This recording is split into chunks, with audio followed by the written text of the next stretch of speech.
Good morning, જય શ્રી કૃષ્ણ. જો આજનું અહીંયાનું સવારનું વેધર જો સનરાઈઝ એ સરસ થઈ ગયો છે.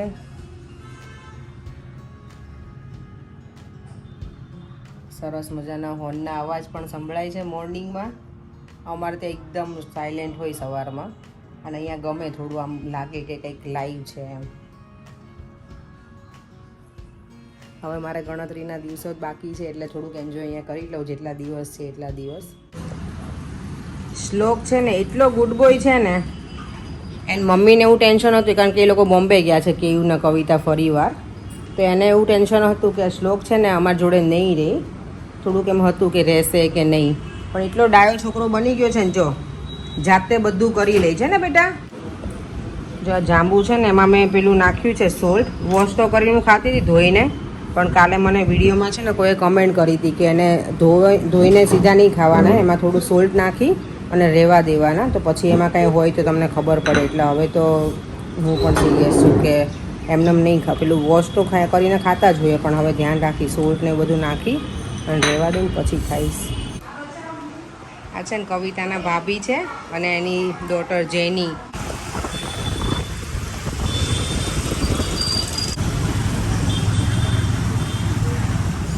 આમાં મારા ફઈનું ઘર છે.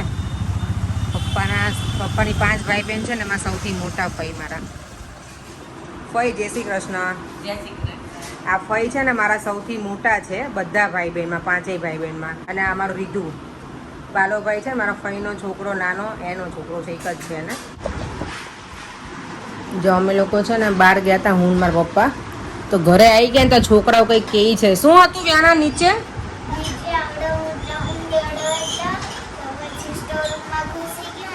હા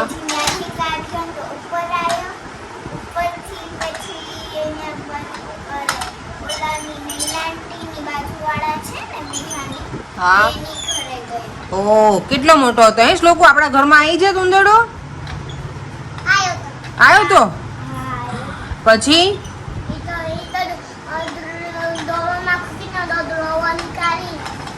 ડોવરમાં આવી ગયો તો અંદર. તમને બીક લાગે ઉંદરથી? નહીં તને શ્લોક લાગે? તને? મને બહુ લાગે. તને ના લાગે બેને? અસલીમાં ઘૂસી ગયો તો હે. ઘરે આવીને હું એટલા બંને ઉંદરની વાતો કરે છોકરાઓ. જો હું તો રોજ છે ને હમણાંથી નીકળી જાઉં છું બહાર. મારી મમ્મીએ બનાવીને રાખ્યું છે. રોટલો બનાવ્યો છે, મગનું શાક છે, છાશ, કેરી, અને આમાં છે મઠ્ઠો રાજગો.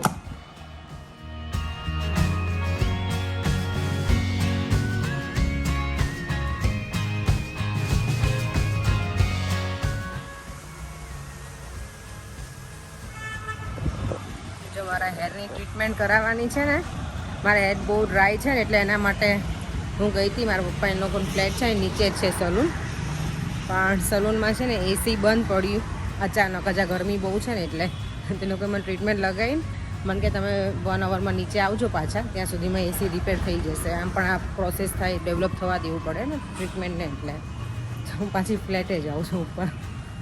આ સારું કહેવાય, ટ્રીટમેન્ટ કરતાં કરતાં હું ઉપર જઈ આવીશ, રિલેક્સ થઈને પાછી નીચે જઈશ 1 કલાકમાં.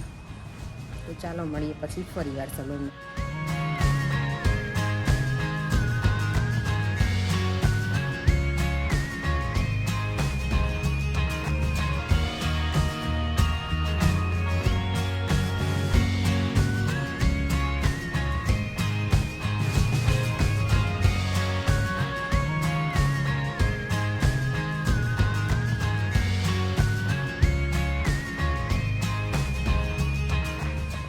જ્યારે પણ હેર કરાવું ને ત્યારે આ પાર્ટ સૌથી બેસ્ટ છે, રિલેક્સિંગ. હે ને? થેન્ક યુ ભાઈ. આજે મેં કેટલા મને લાગે નિયરલી 5 અવર્સ જેટલું સ્પેન્ડ કર્યું. ના 5 ની 4 અવર્સ જેટલું. પણ હવે આ પાર્ટમાં બહુ જ મજા આવે છે, રિલેક્સિંગ પાર્ટ છે.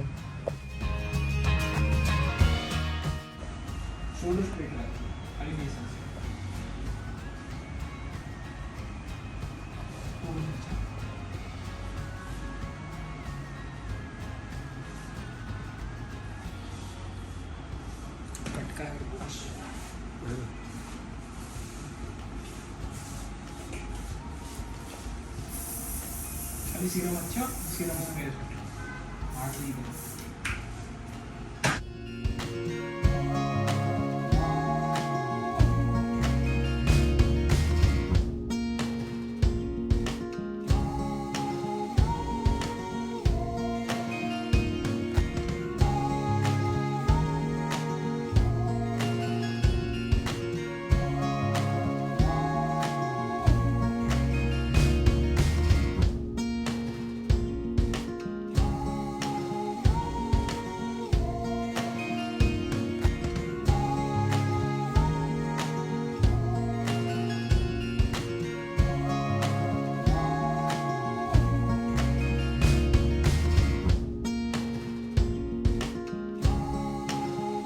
ઓકે તો જો મારા હેર હવે ફાઇનલ લુકમાં છે, આ રીતના થઈ ગયા છે. હેર મારા એટલા બધા ડ્રાય હતા ને, તો ગઈકાલે હું આવી હતી એમની જોડે કન્સલ્ટેશન લેવા માટે કે હું શું કરાવું મારે હેરમાં ટ્રીટમેન્ટ. તો એમણે મને રેકમેન્ડ કર્યું હતું કઈ ટ્રીટમેન્ટ છે બ્રાઝિલિયન એકવાર ઓકે બ્રાઝિલિયન એકવાર થેરાપી મેં કરાવ્યું છે અને એમણે કીધું છે કે 1 વર્ષ સુધી લોંગ લાસ્ટિંગ રહી છે. તો મને એવું જ કંઈ જોતું હતું કે મને એવરી ડે છે ને બ્લો ડ્રાયને એવું કરાવવું ના પડે. એટલે થેન્ક યુ સો મચ બધાને. તમને સલૂનનું નામ છે ચંદ્રમૌલી સલૂન. જો તમારા હેર ડન થઈને હવે ઘરે જાઉં છું. બહુ લેટ થઈ ગયું છું, અત્યારે 6:30 જેવું તો થઈ ગયું અને અમને લોકોને ડિનર માટે જવાનું છે આજે બહાર. મને એક્ઝિબિશનમાં જવું હતું પણ હું ખબર નહીં પપ્પા હશે ઘરે કે નહીં. જોઈ લઉં ઘરે જઈને પછી થિંક કરું જાઉં કે નહીં. અહીંયા આવીને જો નકરું ખાવાનું જ કામ કરીએ છીએ અમે. એટલે હું સવારમાં ખાઉં, પાછું બપોર લંચ કરું, પાછું 5 વાગે આવું કંઈક હોય અને હજી ડિનર તો બાકી જ છે. અને કેટલા બધાના હજી ફોને આવે છે કે અમારા ઘરે જમવા આવો અમારા ઘરે, પણ હવે ખબર નહીં કેટલો ટાઈમ મળશે એમ. અને જે ખાવાનું છે એ એટલું છેલ્લા દિવસોમાં આવું પતાવી દઉં. હજી પાઉંભાજી બાકી રહી ગયા બહારના ખાવાના.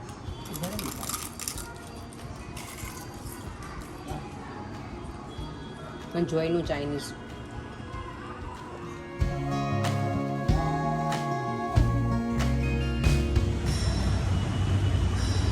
આજે અમારે ડિનર અહીંયા કરવાનું છે. મમ્મી પપ્પાની તો આવી જ ગયા લાગે મને લાગે છે. જો આ ગ્વાલિયાની સ્વીટ્સ બધી ફેમસ છે ને એ છે એનું. આ બધી ખાવાની તો બહુ ઈચ્છા થઈ જાય પણ પછી આટલું બધું સ્વીટ ખાઈને ડાયાબિટીસ ના હોય તો એ આવી જાય ખરો. આ સૌથી મારો ફેવરેટ છે મિલ્ક કેક. મારી મને બહુ ભાવે મિલ્ક કેક.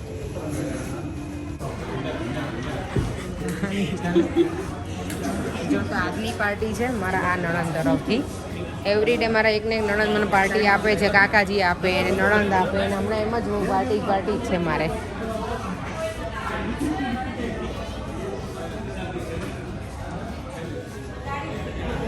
આ પ્લેટ લંડન લઈ જવી પડશે એવું લાગે છે. મસ્ત પ્લેટ છે જો.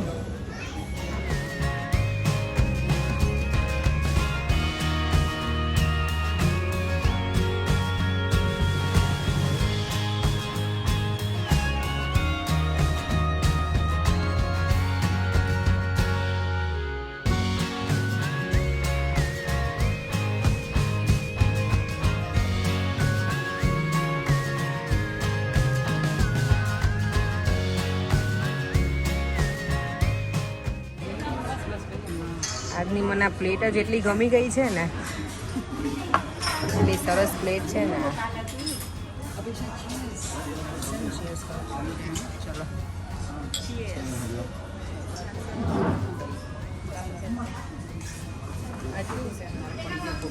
જો આજનું ડિનર છે. પૂરી રોટલી છે, ભાખરી, રોટલી, ભીંડાનું શાક, પાપડ છે, ખમણ છે, સમોસા, છોલે ચણા છે, લાપસી કે શીરો છે કંઈ, ચાટ, સેલેડ, કેરીનું શાક છે, કાચી કેરીનું, રસમલાઈમાં નાખી અને રસ છે, મગનું શાક છે, બટેકાનું છે, પનીર છે, દાળ છે, છાશ અને દાલ બાટી. તો આજનું ડિનર આટલું છે અમારું. આવો બધા જમવા. ચાલો બધા જમવા. બધા એકદમ રેડી થઈ ગયા છે જમવા માટે. હવે કોઈ સામે જોતા નથી એટલે બધા મશગુલ છે ને જમવામાં.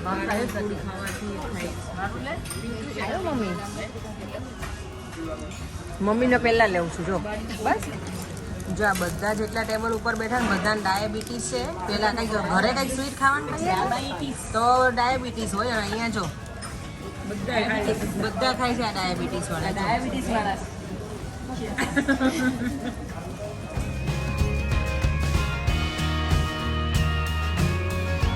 આ જો વરરાજા અત્યારે તૈયાર થયા છે અમારે ફાંદડા. હાય મનીષાબેન ફાંદડા વરરાજા છે. જો આજે અપેક્ષા રેડી થઈ ગઈ છે પાઘડી પહેરી મસ્ત લાગે છે. પહેરી લીધી છે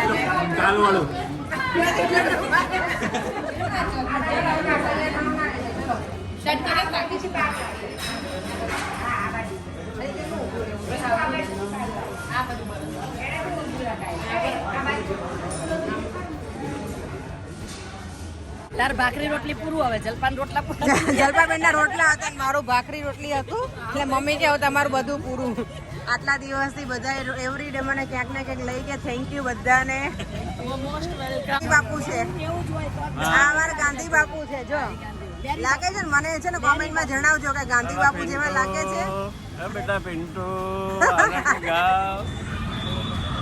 સારું ચલો તો હવે છે ને આજે બહુ મોજ મસ્તી કરી. આખો દિવસ સરસ પસાર કર્યો. હવે ઘરે જાઉં છું અમે બધા એટલે જઈએ છીએ. તો બસ આ વિડીયોને એન્ડ હું અહીંયા જ કરું છું. જો તમને આ વિડીયો ગમ્યો હોય તો લાઈક શેર અને સબસ્ક્રાઈબ કરી દેજો. ફરીથી મળીશું નવા વિડીયો સાથે. બાય.